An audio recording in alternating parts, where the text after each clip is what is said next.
नमस्कार दोस्तों, आपका एग्ज़ाम सॉल्यूशन एकेडमी पर स्वागत है। जो आज का हमारा टॉपिक है वो है प्रॉफिट एंड लॉस। आज का जो टॉपिक है हमारा वो है प्रॉफिट एंड लॉस,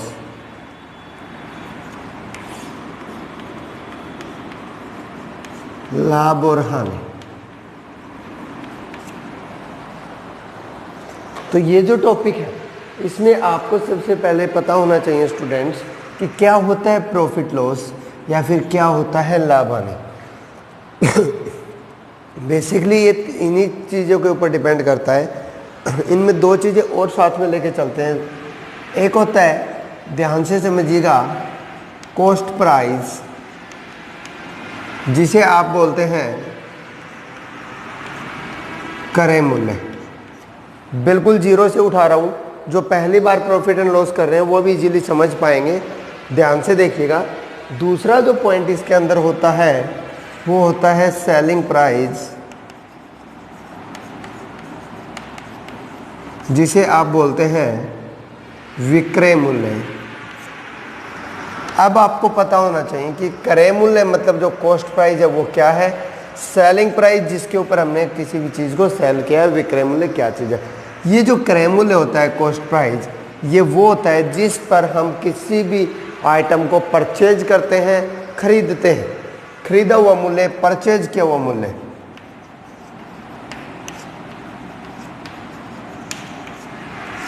परचेज किया हुआ या खरीदा हुआ। विक्रय मूल्य जिस पर हम किसी भी आइटम को सेल करते हैं, बेचा हुआ मूल्य जिस पे हम किसी भी आइटम को बेचते हैं।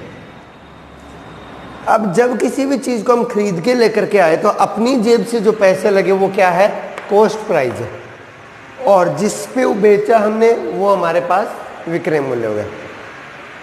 मान लीजिए एक शॉपकीपर है भाई, किसी भी आइटम को 20 रुपये में परचेज करता है।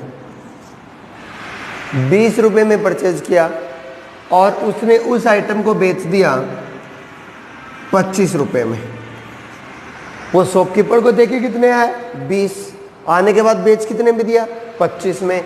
क्या किया उसने, 5 रुपये का प्रॉफिट कर लिया, 5 रुपये बचा लिए उसने। यहाँ पर 5 रुपये का क्या हो गया, उसे प्रॉफिट हो गया। अब मैं कहता हूँ एक शॉपकीपर है, 100 रुपये में खरीद के लेके आता है, कॉस्ट प्राइस है 100 रुपीज़।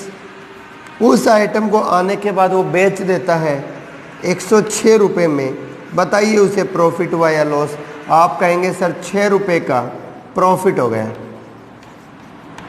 6 रुपये का क्या हो गया, प्रॉफिट हो गया। जेब से कितने लगे, 100 रुपये। प्रॉफिट कितना हुआ, 6 रुपये का। तो 100 रुपये के पीछे वो 6 रुपये कमा रहा है।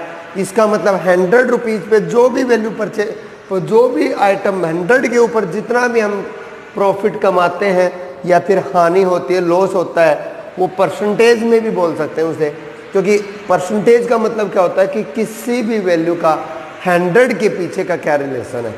तो यहाँ पर 6 रुपये का प्रॉफिट है 100 रुपये के पीछे, तो 6% प्रॉफिट हो गया। यहाँ प्रॉफिट था 5 रुपये का 20 रुपये के पीछे, तो 5 रुपये जितने में हमने किसी भी चीज़ को खरीदा उसका कितने परसेंट है ये निकालना है।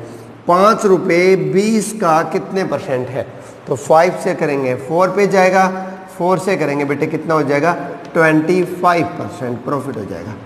तो यहाँ से हमने क्या किया, यहाँ से हमने क्या किया, सबसे पहला पॉइंट एक और ऐड करते हैं। प्रॉफिट क्या होता है, प्रॉफिट क्या होता है, जिसे आप हिंदी में लाभ बोलते हैं। क्या होता है प्रॉफिट, जिस आइटम को हमने बेचा है उसके प्राइस में से कॉस्ट प्राइस अगर माइनस कर दें, प्रॉफिट आएगा। लॉस क्या होता है, हानि क्या होती है, जिस पर हमने किसी, एक बात बताइए, अगर हम 100 रुपये में खरीद करके 90 रुपये में बेच दें, जेब से 100 लगाए 90 में बेचा तो 10 रुपये का घाटा हुआ कि नहीं हुआ, ये लॉस है। तो इस बार जो खरीदा हुआ मूल्य है उसमें से बेचा हुआ मूल्य घटाएंगे, कॉस्ट प्राइस में से सेलिंग प्राइस को घटाएंगे। याद रहे यहाँ जो खरीदा हुआ मूल्य है वो कॉस्ट प्राइस से ज़्यादा होगा, यहाँ खरीदा हुआ मूल्य है वो सेलिंग प्राइस से ज़्यादा होगा, यहाँ सेलिंग प्राइस ज़्यादा होगा, यहाँ कॉस्ट प्राइस ज़्यादा होगा। और अगर हमें इसकी परसेंटेज बनानी है, प्रॉफिट की या लॉस की परसेंटेज बनानी है, तो जो भी प्रॉफिट हुआ या लॉस हुआ अपॉन, ये हमेशा कॉस्ट प्राइस पे कैलकुलेट की जाती है, इनटू में 100 कर देते हैं परसेंटेज के नाम का। तो ये प्रॉफिट या लॉस परसेंटेज निकालने का एक तरीका है।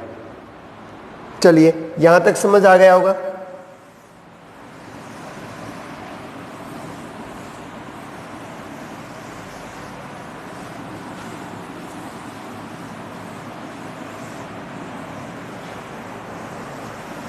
एक चीज और याद रखना बेटे हमेशा से, कि जो कॉस्ट प्राइस होता है, अब मैं डायरेक्ट सीपी लिख के चलूंगा, क्रय मूल्य या कॉस्ट प्राइस नहीं लिखूंगा, ये वैल्यू में ऑलवेज 100% लेके चलना होता है। कितना होता है? 100% होता है। अगर चेंजमेंट होती है तो सेलिंग प्राइस के परसेंटेज में होती है। ये किस टाइप से होगी? अगर प्रॉफिट होगा तो ये इससे ज़्यादा होगा, मतलब 100 प्लस प्रॉफिट परसेंटेज। लॉस होगा तो 100 माइनस लॉस परसेंटेज हो जाएगा। ये चीज़ें माइंड में सेट रख करके चलना। प्रॉफिट कब होता है? प्रॉफिट कब होता है? जब खरीदा हुआ मूल्य बेचे हुए मूल्य से ज़्यादा हो और खरीदे हुए मूल्य में से बेचा हुआ मूल्य हम घटा दें। लॉस कब होता है? जब खरीदा हुआ मूल्य बेचे हुए मूल्य से ज़्यादा हो, और निकालते कैसे हैं? कॉस्ट प्राइस में से सेलिंग प्राइस को माइनस करके। प्रॉफिट या जो लॉस परसेंटेज होता है वो कैसे निकाला जाता है? जो भी प्रॉफिट हुआ या लॉस हुआ अपॉन में कॉस्ट प्राइस इनटू में 100। अगर बेटे यहाँ तक के आपके पास पॉइंट क्लियर हो गए तो प्रॉफिट एंड लॉस परसेंट जो है, प्रॉफिट एंड लॉस का जो टॉपिक है वो आपका मैक्सिमम कवर हो चुका है, वो आपका मैक्सिमम जो है कवर हो गया है। चलिए अब कुछ क्वेश्चंस करते हैं। A man purchase an item at 450 rupees. एक आदमी है एक वस्तु को खरीद के लेके आता है 450 रुपये में। Purchase at 450 rupees and sell it at 400 rupees. खरीदा कितने में? 450 में। बेच कितने में दिया? 400 रुपये में। खरीदा हुआ मूल्य के नीचे खरीदा हुआ लिख दिया, बेचे हुए के नीचे बेचा हुआ लिख दिया। फाइंड द प्रॉफिट और लॉस परसेंटेज। तो सबसे पहले मुझे बताइए कि कॉस्ट प्राइस 450 है, 450 रुपये में खरीदा है, 400 रुपये में बेच दिया, तो प्रॉफिट हुआ है या लॉस हुआ है? ऑब्वियसली बात है बेटे, लॉस हुआ है। कितने रुपए का लॉस हुआ है? 50 रुपये का लॉस हुआ है। भाई 50 रुपये जेब से लगे हैं, दुकानदार को मैं 450 दे के आया कि 400 में बेच दिया, तो 50 रुपये जेब से लगे। परसेंटेज निकालनी है तो जो भी लॉस हुआ वो अपॉन कॉस्ट प्राइस इनटू 100 करेंगे, आंसर आएगा 9 से करोगे 100 अपॉन 9, जिसे आप लिखते हैं 11/9 हो गया। एक और क्वेश्चन करते हैं बेटे, देखिए। A man purchase an item, a man purchase an item at ₹600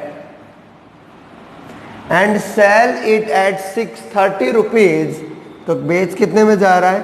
630 रुपये में। Find the loss and profit percentage. तो 600 रुपये में खरीद लिया, 630 रुपये में बेच दिया, प्रॉफिट हो रहा है कितने रुपए का? 30 रुपये का।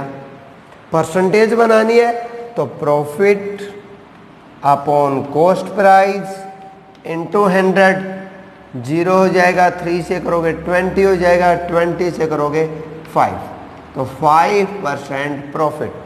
यहाँ पर क्या हो गया बेटे? 5% प्रॉफिट। चलिए नेक्स्ट क्वेश्चन करते हैं हम। थोड़ा सा ध्यान से देखना, परसेंटेज के साथ रिलेट करके चलूंगा। A man purchase an item at ₹320। एक आइटम को कितने रुपए में खरीद लिया? And sell it at 10% profit. अगर प्रॉफिट बोलेगा बेटे मैं प्लस लेके चलूंगा उसको, ताकि आप समझ जाओ प्लस है तो प्रॉफिट है और माइनस में लिख रहा हूं तो लॉस परसेंटेज है। 10% प्रॉफिट हुआ। बेटे ध्यान दीजिए, 10% प्रॉफिट हुआ तो सेलिंग प्राइस जो होगा वो होगा 100 प्लस प्रॉफिट परसेंटेज, मतलब 110%। इसकी वैल्यू मुझे निकालनी है। कॉस्ट प्राइस कितने परसेंट होता है? 100%। इसकी वैल्यू मुझे गिवन है, इसकी वैल्यू मुझे निकालनी है। तो हम लोगों ने क्या पढ़ा हुआ है? जिसकी वैल्यू निकालनी है ऊपर, जिसकी वैल्यू गिवन है वो नीचे, और जितनी वैल्यू गिवन है वो इनटू में कर देंगे, आंसर आ जाएगा। सॉरी बेटे, नीचे 100 आएगा क्योंकि कॉस्ट प्राइस कितना है? 100 है। गिवन वैल्यू 100% है। जीरो कैंसिल हो जाएगी, जीरो कैंसिल हो जाएगी, मल्टीप्लाई कर दीजिएगा बेटे। इसकी मल्टीप्लाई करोगे तो ये आएगा 352। इसका मतलब 352 रुपये में वो बेच रहा है, 352 रुपीज़ में वो सेल कर रहा है। नेक्स्ट करते हैं। अब यहाँ पर आपको एक चीज़ तो समझ में आई गई होगी, जो भी प्रॉफिट होगा या लॉस होगा वो 100 में प्लस करेंगे या माइनस करेंगे तो हमारे पास प्रॉफिट वहाँ से क्या आ जाएगा? सेलिंग प्राइस आ जाएगा इजीली।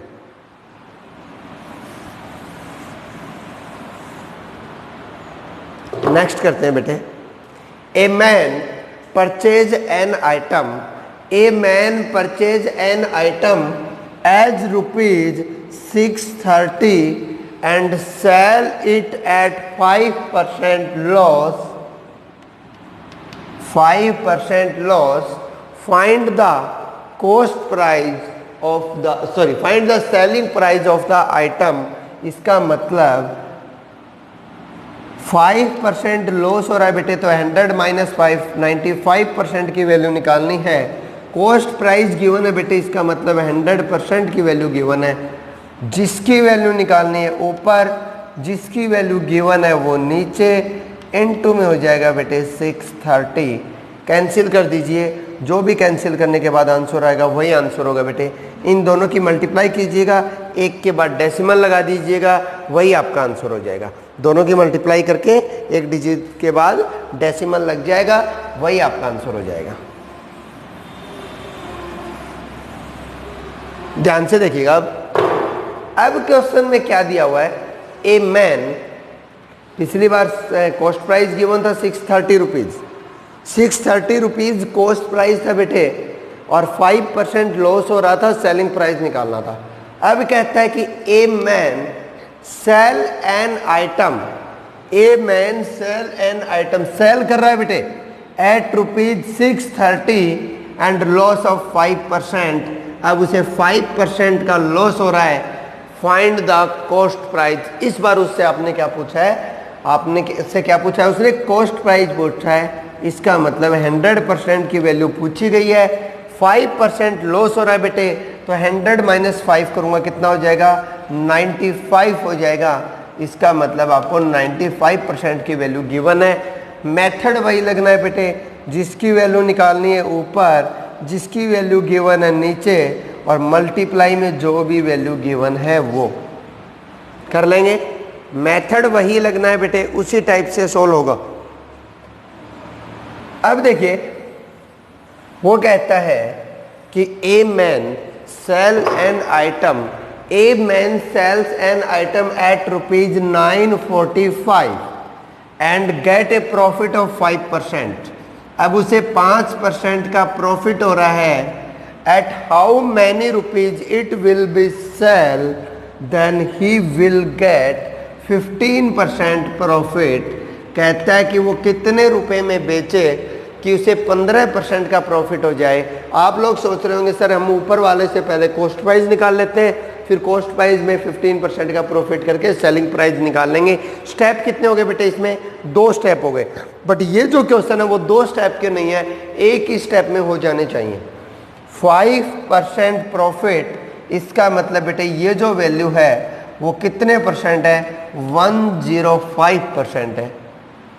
15% करना है बेटे हमें, तो जब ये वैल्यू हमारे पास आएगी वो कितने परसेंट आएगी? 115% आएगी। बन गए? अब तो हो जाएगा बेटे। जिसकी वैल्यू निकालनी है ऊपर, जिसकी वैल्यू गिवन है वो नीचे, और इनटू में जो वैल्यू गिवन है वो बेटे। मल्टीप्लाई करोगे बेटे 9 के ऊपर पूरा पूरा जाएगा, इन दोनों की मल्टीप्लाई करोगे बेटा 1035 आपका आंसर आ जाएगा। सिंपली लॉजिकली सोच के चलना है, पैनिक नहीं लेना है, हेडेक नहीं होना है, ज़्यादा प्रॉब्लम नहीं लेनी है, थिंकिंग बेस के ऊपर करना है। बहुत आसान है बेटे मैथमेटिक्स, बहुत ज़्यादा आसान है। सिर्फ आपको ये सोच के चलना है और करते जाना है। कोई भी क्वेश्चन मुश्किल नहीं है, मैं आपको बिल्कुल जीरो लेवल से करवा रहा हूँ। कुछ बच्चे सोच रहे होंगे सर ये सब तो हमें आता ही है, लेकिन बेटे वो बंदे भी साथ में लेकर के चलना है जो प्रॉफिट एंड लॉस में बिल्कुल उन्हें डर लगता है, इसे बिल्कुल नहीं कर पा रहे हैं, उन्हें भी साथ में लेकर के चलना है। जीरो लेवल से लेकर जितने लेवल तक के आपके क्वेश्चन आ सकते हैं बेटे एनटीपीसी में या फिर किसी भी एग्जाम में, दिल्ली पुलिस की भी अगर मैं बात करूं, तो वो सारे क्वेश्चंस हमें यहाँ पर कवर करने हैं। धीरे धीरे करना है। 70 डेज में बड़े आराम से सिलेबस पूरा करवा दूंगा, 70 डेज में सिलेबस बड़े आराम से पूरा करवा दूंगा, और हम 30 प्रैक्टिस सेट भी करने वाले हैं उसके बाद। चलिए अगला, चलिए बेटे करते हैं next question. A man sells an item at ₹660। क्या कहता है कि 660 में एक आइटम को बेचता है and get a profit of 10%। उसे कितने परसेंट प्रॉफिट होता है? 10% प्रॉफिट होता है। If he will sell it at 690 rupees then what will be profit percentage. कहता है कि एक आइटम को अगर वो 690 रुपये में बेचता है तो कितने परसेंट प्रॉफिट होगा। यदि 660 रुपये में बेचने पर 10% प्रॉफिट हो रहा है, तो आपके माइंड में ये आना चाहिए कि 660 सबसे पहले कितने परसेंट है। 660 कितने परसेंट है? 10% प्रॉफिट है, इसका मतलब 110% है। ये वैल्यू हमें परसेंटेज में बतानी है कितना है। अब से पहले जो क्वेश्चन होते थे उसमें परसेंटेज वाली वैल्यू गिवन होती थी, परसेंटेज में ही गिवन होता था, वैल्यू पूछते थे। इस बार वैल्यू में परसेंटेज गिवन है, इस वैल्यू में पूछा है।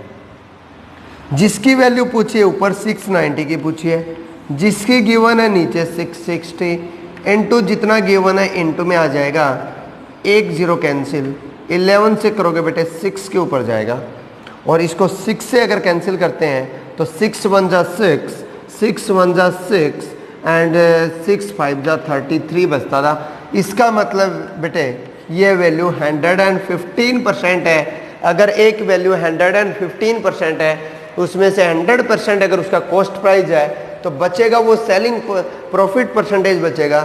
तो 115 सेलिंग प्राइस है, 100 कॉस्ट प्राइस है, तो जो परसेंटेज होगी प्रॉफिट की वो कितनी हो जाएगी? 15% प्रॉफिट हो जाएगा। कितने परसेंट प्रॉफिट हो जाएगा? 15% उसका प्रॉफिट हो जाएगा।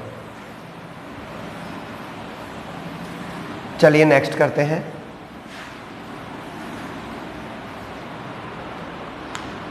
ए man sell an item at rupees, नहीं पता बेटे कितने रुपए में बेच रहा है। A man an sells an item at a particular price if he sell it 30 rupees more then he will get 2% extra profit. Find the cost price of the item. पहले कितने रुपए में बेच रहा था नहीं पता, हमने मान लिया कि वो x रुपए में बेच रहा था। अब 30 रुपये ज़्यादा में बेचेगा तो x प्लस 30 रुपये में बेचेगा। पहले उसे क्या प्रॉफिट हो रहा था नहीं पता, लेकिन अब जो प्रॉफिट हो रहा है वो पहले वाले प्रॉफिट से कितना ज़्यादा है? 2% ज़्यादा है। पहले जो प्रॉफिट हो रहा था उसमें प्रॉफिट में कितना इंक्रीमेंट आ जाता है? 2% का इंक्रीमेंट आ जाता है। तो यहाँ से नजर देखिए, वैल्यू में इंक्रीमेंट 30 रुपीज़ का, प्रॉफिट में 2% का। आप कह सकते हैं सर जो 2% है वो 30 रुपीज़ के इक्वल है। कॉस्ट प्राइस आपसे पूछा गया है, 100% की वैल्यू आपसे पूछी है, क्या बनेगा? 100% की वैल्यू पूछी है, 2% की गिवन है। 2 से कैंसिल करोगे 15, मल्टीप्लाई करोगे 1500 is the cost price of the item. तो उस आइटम का कॉस्ट प्राइस क्या हो जाएगा? 1500 रुपीज हो जाएगा। नेक्स्ट करते हैं। बड़े आराम से कर रहे हैं बेटा, स्लो करेंगे, कोई भी जल्दबाजी नहीं हमें किसी भी टाइप का कोई भी क्वेश्चन हम नहीं छोड़ने वाले। बस माइंड में ये चीज सेट रखिएगा कि कॉस्ट प्राइस है वो ऑलवेज 100% है, सेलिंग प्राइस है वो ऑलवेज 100 प्लस प्रॉफिट परसेंटेज या 100 माइनस लॉस परसेंटेज है। उसके बाद सेलिंग प्राइस में से कॉस्ट प्राइस माइनस करेंगे, अगर सेलिंग प्राइस बड़ा है प्रॉफिट हो जाएगा, अगर कॉस्ट प्राइस बड़ा है तो लॉस हो जाएगा। और प्रॉफिट या लॉस परसेंटेज निकालने का जो मेथड है वो है प्रॉफिट एंड लॉस, जो भी हुआ वो अपॉन में कॉस्ट प्राइस इनटू में 100। बस आपको ये एक छोटा सा फॉर्मूला याद रखना है, बाकी सब अपने आप हो जाने वाले हैं अगर आपके माइंड में ये सारी चीजें सेट हैं तो। नेक्स्ट करते हैं बेटे, अगला क्वेश्चन करते हैं, ध्यान से देखिएगा।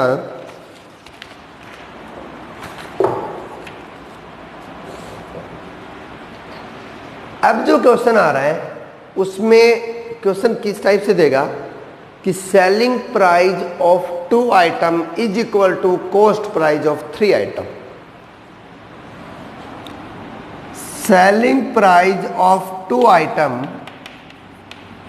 Equal to cost price of 3 item, find the loss and profit percentage.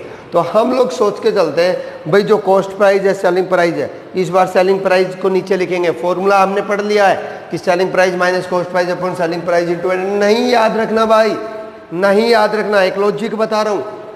Selling price of 2 item, कितने आइटम बेच रहा है? 2 आइटम बेच रहा है, is equal to cost price of 3 item, कितने आइटम बेच रहा है? 3 आइटम बेच रहा है। दोनों का प्राइस इक्वल है, दोनों का प्राइस इक्वल है। तो मान लो कि मैंने 3 आइटम 1 रुपए में खरीदे हैं, तो 2 आइटम कितने रुपए में बेचूंगा? 1 रुपए में बेचूंगा। क्रॉस मल्टीप्लाई कर दो 3, क्रॉस मल्टीप्लाई कर दो 2। अब ऊपर क्या था भूल जाओ, ऊपर क्या था भूल जाओ। सेलिंग प्राइस है 3, कॉस्ट प्राइस है 2, प्रॉफिट हुआ या लॉस? 2 रुपए में खरीद करके 3 रुपए में बेच दिया, प्रॉफिट हुआ या लॉस? 1 रुपए का प्रॉफिट। परसेंटेज निकालेंगे तो 1/2 इंटू 100 कर लेंगे। नेक्स्ट है, a man purchase some item at 2 rupees at 3 item. देखिए परचेज कर रहे हैं, cost price of 2 item at 3 rupees and sell same item at 2 rupees for 3 items। कहता है कि जब वो खरीद रहा है ना तो 2 आइटम के लिए 3 रुपए दे रहा है, और जब वो बेच रहा है ना तो जो 3 आइटम लेके आता है उनके लिए वो 2 रुपए सेल करता है, 2 रुपए देता है। सेलिंग में 3 आइटम्स को 2 रुपए में बेच देता है और खरीदते वक्त 2 आइटम को 3 रुपए में खरीदता है। बताइए लॉस हुआ या प्रॉफिट हुआ? अगर हुआ तो कितने परसेंट हुआ? सेलिंग प्राइस है 2 आइटम का, कितने रुपए? 3 रुपए। कॉस्ट प्राइस है, सॉरी कॉस्ट प्राइस है, कॉस्ट प्राइस के नीचे लिख दिया। सेलिंग प्राइस है 3 आइटम का, कितने रुपए? 2 रुपए लिख दिया। क्रॉस मल्टीप्लाई कर दो, ये आएगा 4, ये आएगा 9। इसका मतलब CP 9 है, SP 4 है। प्रॉफिट हुआ या लॉस हुआ? लॉस हो रहा है, कितने का हो रहा है? 5 रुपए का लॉस हो रहा है। जो भी 5 रुपीज का लॉस हो रहा है, परसेंटेज निकालेंगे तो 5/9 into 100, loss upon cost price into 100। यही करना है। आप इसके बेस पर लॉस एंड प्रॉफिट के क्वेश्चन ट्राई करने हैं आपको, इसके बेस पर लॉस एंड प्रॉफिट के क्वेश्चन ट्राई करने हैं आपको। नेक्स्ट हम जो करेंगे, इसका बचा हुआ पार्ट कर देंगे प्लस इसका डिस्काउंट कर देंगे। इसका बचा हुआ पार्ट प्लस जो डिस्काउंट वाले क्वेश्चन है वो भी हम कवर कर देंगे। तो कल हम इसके ऊपर क्वेश्चन करने वाले हैं। 15 से 20 क्वेश्चन कल हम सेलिंग प्राइस कॉस्ट प्राइस के करेंगे। उसके बाद 8 से 10 क्वेश्चन हम डिस्काउंट वाले करेंगे। तो आज प्रॉफिट एंड लॉस में इतना ही रहेगा। नेक्स्ट वीडियो में मैं आपको प्रॉफिट एंड लॉस कंप्लीट करवा दूंगा। तो अगर चैनल को अभी तक सब्सक्राइब नहीं किया तो सब्सक्राइब कीजिएगा, लाइक कीजिएगा, कमेंट कीजिएगा और ज़्यादा से ज़्यादा अपने फ्रेंड्स के पास इसको शेयर भी कीजिएगा, ताकि वो घर बैठे बैठे वीडियो की हेल्प से अपनी स्टडी को, अपनी पढ़ाई को जो है वो जारी रख सकें और आने वाले एग्जाम में वो अच्छे मार्क्स से पास हो सकें। All the best for all students. Thank you. Have a nice day.